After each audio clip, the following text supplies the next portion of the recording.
Hello friends, स्वागत है आप सभी का आपके अपने YouTube channel NYC academy with AK पर। मेरे सभी प्यारे साथियों, आप सभी को नमस्कार, आप सभी को आदाब। आज की जो क्लास है बहुत शानदार है। आज की क्लास में क्या पढ़ने वाले हैं सबसे पहले मैं बता देता हूं। देखो, वैसे तो बोर्ड आप देख पा रहे होंगे, बोर्ड पर लिखा हुआ है संधि। आज हम हिंदी का एक टॉपिक पढ़ेंगे संधि, और बहुत ही प्यारा टॉपिक है सर। लेखपाल की परीक्षा यदि आप देने वाले हैं और ये एग्जाम में बिल्कुल 1 से 2 नंबर का जो है प्रश्न आने वाला है संधि से, तो बिल्कुल आज अच्छे से हम लोग निपाटेंगे आखिर ये संधि क्या होती है। ठीक है, देखो उसके पहले मैंने 3-4 दिन क्लासें नहीं ली, तो प्लीज़ समय नहीं मिल पाता है तो आप लोग गुस्सा नहीं होना, आप लोग नाराज़ नहीं होना। जैसे भी मुझे टाइम मिलता है मैं आपके लिए छोटी से छोटी जो है सेवा जैसे भी हो पाता है मैं आपके लिए जो है हाजिर हो जाता हूं। और एक बात और, जो है पिछले 3-4 दिन से टाइम थोड़ा नहीं मिल पाया, लेकिन कोशिश करूंगा कि अब मैं पर डे आपके लिए छोटी सी वीडियो दे दूं।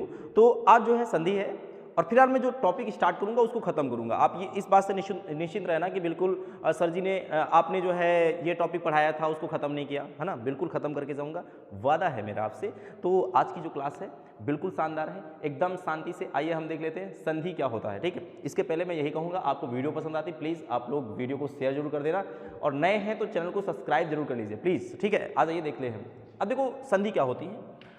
देखो संधि क्या होती है, अब आप विचार करेंगे सर जी संधि क्या है।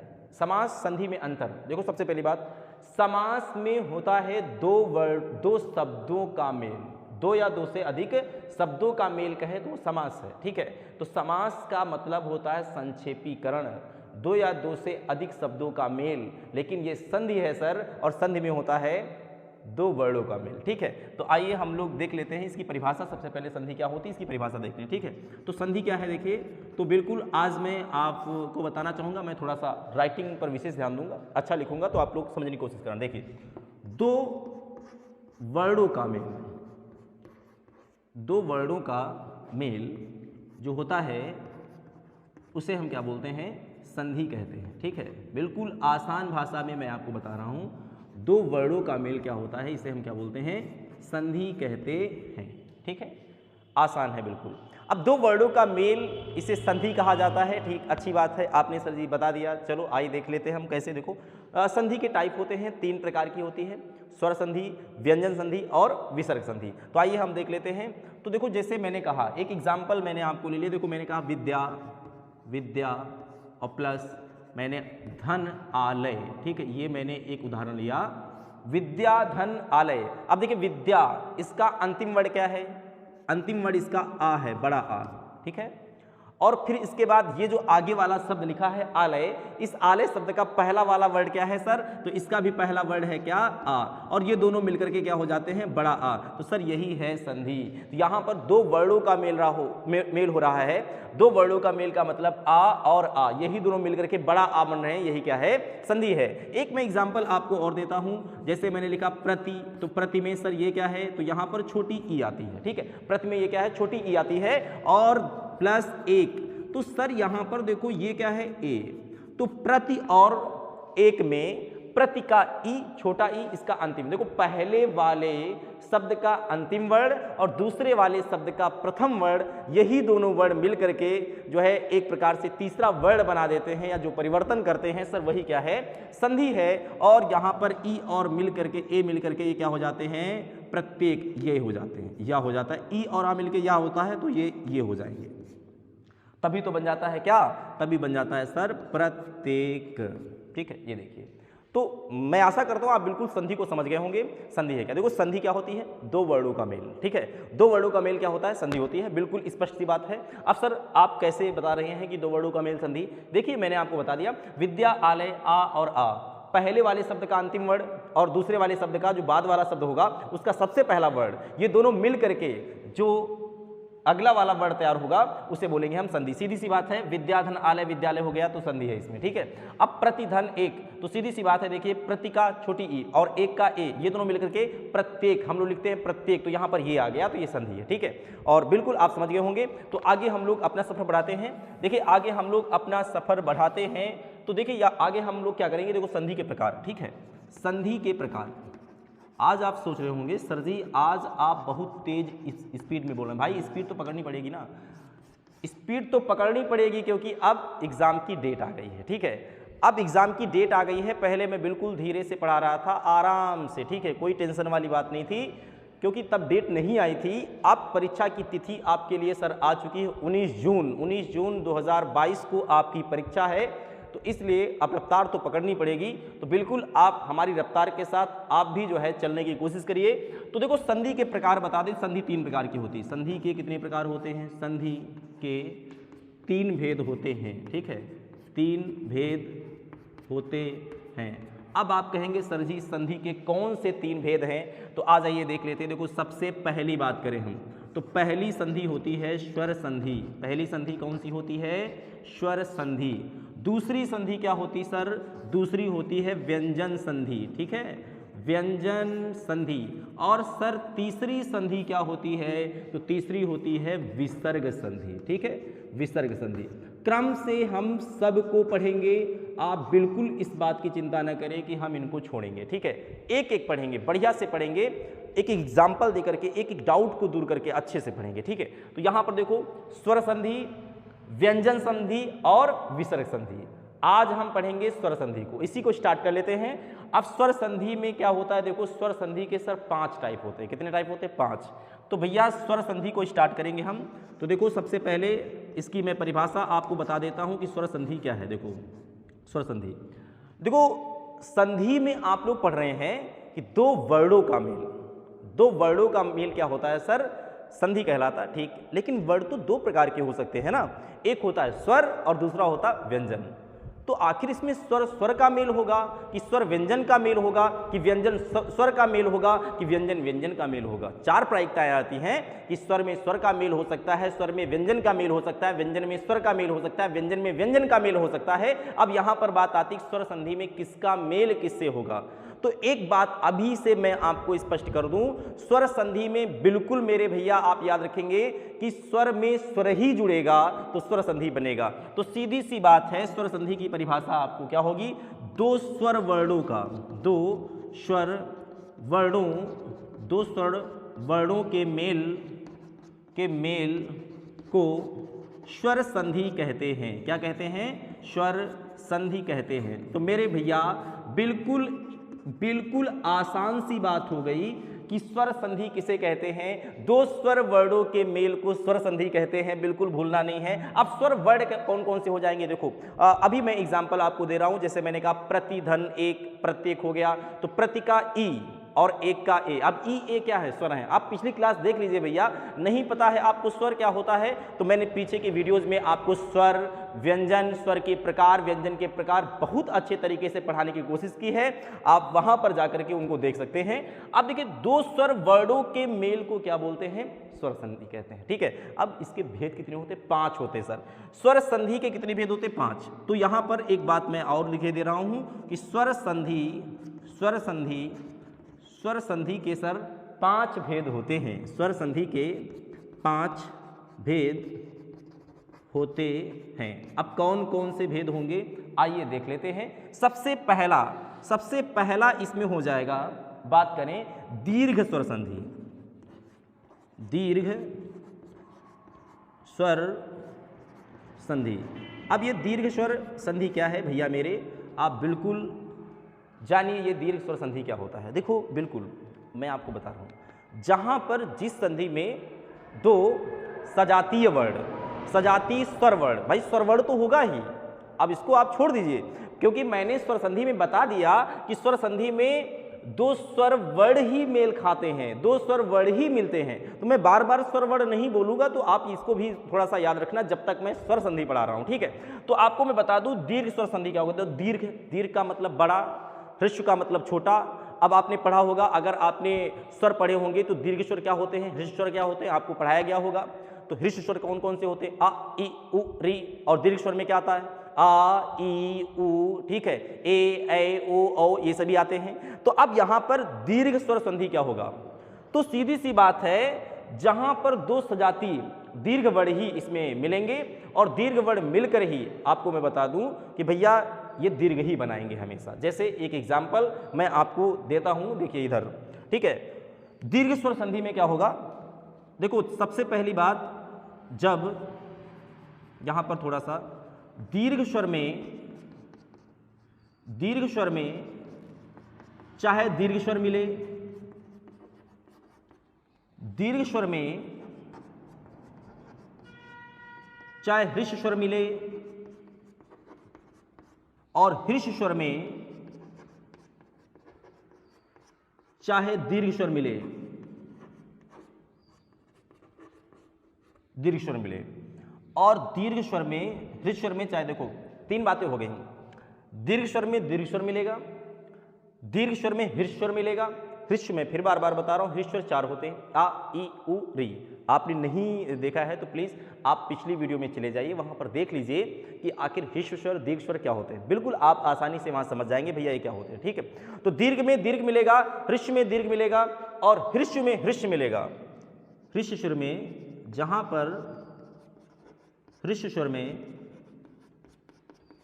हृस्व स्वर भी मिल जाए तो सर वहां पर आप याद रखना हमेशा इसका रिजल्ट क्या आता है, दीर्घ ही आता है, दीर्घ स्वर ही आता है। ठीक है, इस बात को आप थोड़ा सा याद रखेंगे। ठीक है, अब जैसे आप कहेंगे भैया उदाहरण आप बता दीजिए, उदाहरण कौन कौन से होंगे। आपने ये बात तो बता दी, ठीक है, आपने ये बात तो बता दी, लेकिन एग्जाम्पल बता दीजिए। जैसे उदाहरण में आ जाइए, हम देख लेते हैं। देखो सबसे पहले उदाहरण इसके देखते हैं।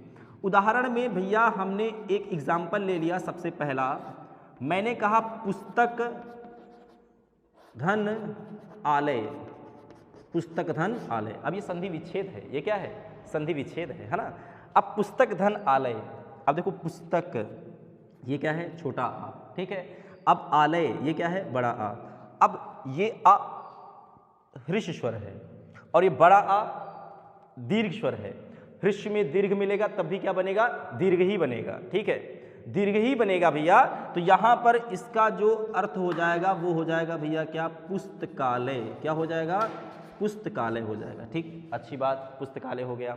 इसके बाद आ जाइए, मैंने इसी तरह का हिम प्लस आलय हिमालय, देव प्लस आलय देव धन आलय क्या हो जाएगा, देवालय हो जाएगा। ठीक है, विद्या धन आलय विद्यालय हो जाएगा। तो आप देखिए कई सारे उदाहरण हैं, पुस्तक प्लस आलय। अब यहां पर देखो मैंने एक एग्जाम्पल और ले लिया, विद्या धन आलय, तो क्या हो जाएगा भैया, विद्यालय हो जाएगा। ठीक है, विद्यालय हो जाएगा। तो विद्या धन आलय। अब एक बात देखेंगे, विद्या यहां पर सर बड़ा आ है, यहां पर भी बड़ा आ है। अब देखो यहां पर दोनों दीर्घ स्वर हैं, आ और आ दोनों दीर्घ स्वर मिलकर के हमेशा क्या बनेगा, दीर्घ स्वर ही बनेगा। यही तो संधि, दीर्घ स्वर संधि यही होती है सर। तो यहां पर विद्या धन आलय क्या बन गया, विद्यालय बन गया। ठीक है, अब देखिए इसके बाद हम यहां पर और एग्जाम्पल लेते हैं। आपको यहां पर वीडियो यहां पर हो सकता है दिख रहा होगा, तो चलो देख लीजिए। तो यहां पर मैंने एक और एग्जाम्पल लिया, उदाहरण लिया, विद्या धन अर्थी। ठीक है, विद्या धन अर्थी। ठीक है, अब विद्या धन अर्थी क्या होता है भैया, तो भैया मेरे विद्या धन अर्थी होता है विद्यार्थी। क्या होता है, विद्यार्थी। तो आप जरा देखिए, विद्या धन अर्थी में यहाँ पर क्या है, बड़ा आ है, और यहाँ पर क्या है, छोटा आ है। और बड़ा आ छोटा आ हमेशा मिलकर के बड़ा ही बनेगा, विद्या बड़ा आ ही बनेगा, तो हमेशा दीर्घ स्वर ही बनेगा। ठीक है, तो यहाँ पर विद्यार्थी आ गया, तो ये आपका उदाहरण हो गया। ठीक है, या एक मैं ट्रिक आपको छोटी सी बता दूं कि ऐसी संधि जिसमें जो है मध्य में, जैसे पूरा ये पूरा शब्द लिखा है, इस पूरे शब्द में मध्य में या तो बड़ा आएगा, या तो बड़ी ई आएगी, और या तो बड़ा ऊ आएगा। तो वहां पर आप बिल्कुल आंख बंद करके भैया मेरे लगा दीजिए दीर्घ स्वर संधि लगा दीजिए। ठीक है, बिल्कुल बेहिचक आप वहां पर दीर्घ स्वर संधि लगा दीजिए। आप कहेंगे सर जी एग्जाम्पल और बता दीजिए, 2-4, चलो बिल्कुल आपको एग्जाम्पल बता देते हैं। जैसे मैंने कहा इधर भैया, इधर मैंने कहा जैसे एग्जाम्पल लिया, वधू धन उत्सव, वधू धन उत्सव। तो भैया यहां पर इसका क्या हो जाएगा, वधूत्सव, वधूत्सव हो जाएगा। ठीक है, वधूत्सव हो जाएगा। ठीक है, वधूत्सव हो जाएगा। इसी तरह मैंने एक एग्जाम्पल और लिया, लघु। भाई लघु होता है, अब लघु में ये क्या है, छोटा ऊ है, हृस्व है। ये छोटा ऊ क्या होता है, हृस्व होता है। अब यहां पर लघु धन, लघु धन, अब यहां पर और ले दें तो हम भैया उत्तर होता है। ठीक है, उत्तर, तो इसका क्या हो जाएगा, लघुत्तर हो जाएगा, लघुत्तर। ठीक है, लघु धन उत्तर बराबर क्या हो जाएगा, लघुत्तर हो जाएगा। आप देखिए छोटा ऊ और छोटा ऊ मिल करके बड़ा ऊ, रिजल्ट में हमेशा बड़ा ही आएगा। आप ये याद रखिए कोई ऐसा शब्द आता है जिसमें मध्य में बड़ा ऊ, बड़ा आ और बड़ा जो है दिख जाए भैया क्या, ई, तो वहां पर क्या होगा, दीर्घ स्वर संधि होगा। अब एक एग्जाम्पल और ले लेते हैं। मैंने कहा लघु धन ऊर्मी, लघु धन ऊर्मी, ठीक है। तो मैंने कहा लघु धन ऊर्मी, तो इसका भैया क्या हो जाएगा, लघूर्मी हो जाएगा, ठीक है, लघूर्मी। इसी तरह वधु धन ऊर्मी क्या हो जाएगा, वधूर्मी हो जाएगा। तो बहुत सारे उदाहरण हैं जो आप कर सकते हैं, ठीक है। जैसे अब आइए ई का एक एग्जाम्पल कर लेते हैं, और ई वाला एग्जाम्पल आप थोड़ा सा इधर देखेंगे भैया, ध्यान देंगे। जैसे मैंने कहा इधर, ठीक है, मैंने कहा नदी धन ईस, नदी धन ईस, ठीक है। मैंने कहा नदी धन ईस, तो भैया इसका क्या हो जाएगा, नदीस, ठीक है, नदीस हो जाएगा।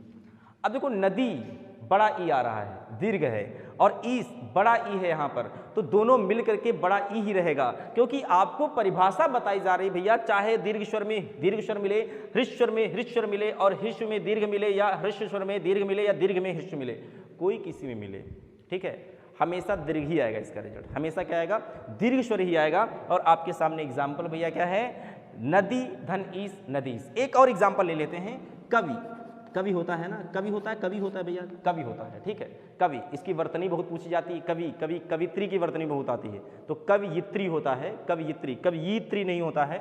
तो कवि प्लस यहाँ पर हम ले लें इंद्र, तो भैया कवि और इंद्र का क्या होगा, तो इसका हो जाएगा कवींद्र, कवींद्र।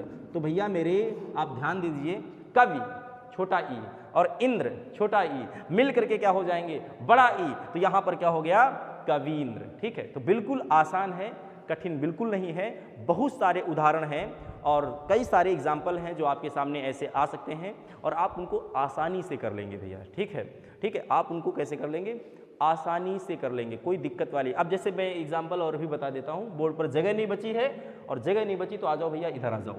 तो जैसे मैंने कहा महाधन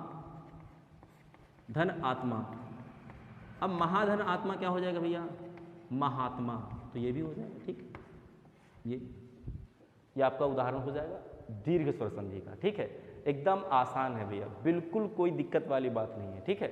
मैंने और एग्जाम्पल अगर ले लिया आपसे, मैं बता दूं, इधर देखो, ठीक है, मैंने एग्जाम्पल एक ले लिया, मैंने एक एग्जाम्पल आपको ले लिया, देखो इधर,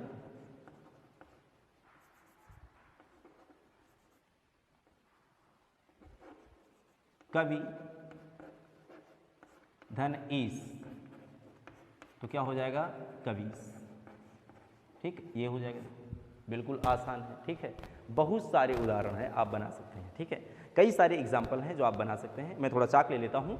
आप देखिए यहाँ पर थोड़ा सा आपको एक बात मैं बताऊँगा कि एग्जाम्पल कई सारे हैं, लेकिन आप प्रैक्टिस करेंगे तब भी हो पाएगा भैया, प्रैक्टिस नहीं करेंगे तो बिल्कुल आप कर नहीं पाएंगे, ठीक है, प्रैक्टिस नहीं करेंगे तो बिल्कुल आप कर नहीं पाएंगे। इसके लिए प्रैक्टिस वर्क क्या है, बहुत जरूरी है, ठीक है। अब प्रैक्टिस वर्क के लिए देखो क्या करेंगे, आपके पास कोई भी किताब हो, ठीक है, या इस समय बहुत सारे जो है प्रैक्टिस सेट चल रहे हैं, मैंने देखा यूट्यूब पर भी बहुत सारे लोग जो है उसमें लाइव टेस्ट कराते हैं, उसमें भी होते हैं, तो आप वहाँ से भी ज्वाइन कर सकते हैं। मैं विरोधी नहीं हूँ बिल्कुल। देखो आज के समय कहीं से भी भैया पढ़ने को मिल जाए, अपना क्या पढ़ना है, एक सिलेक्शन लेना है, एक पद लेना है, ठीक है, बिल्कुल उसमें आप लोग कतई बिल्कुल ये ना कि ये भेदभाव न करिए, हम इनसे नहीं पढ़ेंगे, इनसे नहीं पढ़ेंगे, ठीक है। जहाँ से अच्छा मैटर मिल जाए उठा लीजिए सर, बढ़िया पढ़ लीजिए, क्योंकि तैयारी आपकी है, आपसे बाद में कोई नहीं, आप किसी का भेदभाव करेंगे, ये कहेंगे इससे नहीं, कोई आपको खाना खिलाने नहीं आएगा, कोई आपको देखने नहीं आएगा। आप हैं तो अपनी बदौलत हैं, आप कुछ कर पाएंगे तभी लोग आपको देखेंगे। भैया ऐसा कुछ नहीं होने वाला है कि आप किसी के पक्ष में रहें, वो आपको खाना खिलाया जाएगा, आपका घर चला जाएगा, कुछ नहीं होने वाला है, ठीक है। कुछ दिन का लालच जरूर दे सकता है, ठीक, अपने स्वार्थ के लिए, लेकिन मैं यही कहूँगा बढ़िया से तैयारी करिए, कहीं से भी मैटर मिल जाए अच्छा सा आप बिल्कुल वहाँ से उठाइए और बढ़िया से प्रैक्टिस करिए, बढ़िया से उठा लीजिए, बढ़िया से पढ़ लीजिए। जैसे मैं एक एग्जाम्पल और भी आपके सामने रख देता हूँ जो काफ़ी अच्छा एग्जाम्पल है, एग्जाम में कई बार पूछा भी गया है उस उदाहरण को। तो मैंने एक एग्जाम्पल ले लिया महाधन आशय, ठीक है, एक एग्जाम्पल मैंने ले लिया महाधन आशय। तो जरा देख लीजिए, तो महाधन आशय में इधर देख लीजिए, महाधन आशय क्या हो जाए भैया, महाशय, ठीक, महाशय। अब आप देख लो, महा बड़ा आ दोनों मिलकर के बड़ा आ ही होंगे, मतलब दीर्घ स्वर ही आएगा, तो सीधी सी बात इसमें क्या हो जाएगी, दीर्घ स्वर संधि हो जाएगी। तो मुझे लगता है बहुत सारे मैंने एग्जाम्पल आपको बता दीजिए, इतने एग्जाम्पल बता करके मैंने क्या कर दिया है कि आपको बिल्कुल ये बात तो बिल्कुल समझा दी है कि आखिर दीर्घ जो है स्वर संधि क्या होती है और इसको कैसे करना है, इसमें कौन कौन से एग्जाम्पल होते हैं। ठीक है, तो अब देखो और बहुत सारे एग्जाम्पल आपको लेने हैं। तो जैसे मैंने एक एग्जाम्पल और भी ले लिया, इधर देखो, पृथ्वी धन ईस। ठीक है, तो हो जाएगा भैया पृथ्वीस। ठीक है, मैंने एक एग्जाम्पल लिया। आप सभी को पता है सूर्य मंदिर कहाँ है, ओडिशा, भुवनेश्वर, कोणार्क में पड़ता है। तो एक एग्जाम्पल और लिया जा सकता है, कोण और धन अर्क बराबर, तो भैया कोण धन अर्क बराबर क्या हो जाएगा, कोणार्क हो जाएगा। ठीक है, कोणार्क हो जाएगा। तो इस तरह से ये सभी एग्जाम्पल हैं जो होते हैं दीर्घ स्वर संधि के। तो आई होप आज की जो वीडियो है आपको पसंद आई होगी। बिल्कुल आप एकदम ऐसे ही पढ़ते चलिए। सर मैं 2-3 दिन में आपको ये संधि पूरा कंप्लीट करा दूंगा और उसके बाद का जो टॉपिक है वो भी मैं आपको पढ़ा दूंगा। आप बिल्कुल देखो, कहीं से भी पढ़ने को मिलता है, पढ़ते रहिए। आपको ये वीडियो पसंद आती है बिल्कुल ये भी देखिए, शेयर कर दीजिए, ठीक है, अच्छे से। और आज की क्लास यहीं तक रखते हैं। पिछली वीडियो जो भी हैं प्लीज़ नहीं देखिए तो उनको देख लीजिए, और नए हैं तो प्लीज़ चैनल को सब्सक्राइब जरूर कर लीजिए। आज के लिए इतना ही रखते हैं।